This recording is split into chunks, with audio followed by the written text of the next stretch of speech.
If you're a teacher, you've probably had a prep period where you spent more time deciding what to do than actually doing it. In fact, drop a raised hand emoji in the comments if you've been there. Sometimes it helps to know you're not the only teacher experiencing this. Cognitive overload. Let's break down this term for a second. Cognitive means related to the mind.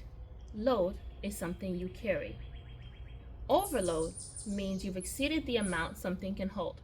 So cognitive overload is when your mind is carrying more than it has capacity to manage. We see this principle in the world around us every day. For example, elevator. Somewhere inside you'll see a sign that says, do not exceed X number of pounds. We don't question it. Air travel. There are limits on the size, weight, and number of bags you can bring. In the physical world, we understand these limits as safeguards that help things function properly. Yet, when it comes to our own minds, we often expect them to carry an unlimited load, holding ourselves to an impossible standard that ignores the reality of being human.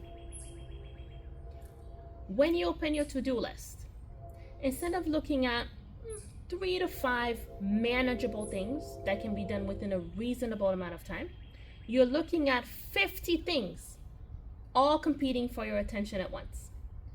Grade papers, call parents, answer emails, create tomorrow's lesson, print copies, fix printer, organize materials, clean classroom, enter grades, catch up on paperwork, and the list goes on and on.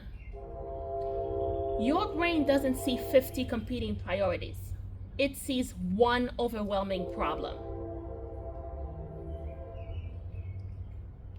When everything feels equally urgent, your brain has no clear way to decide what deserves your attention first.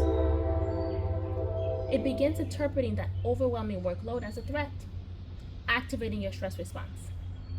And as your stress level rises, it becomes much harder to think clearly, prioritize, and make decisions.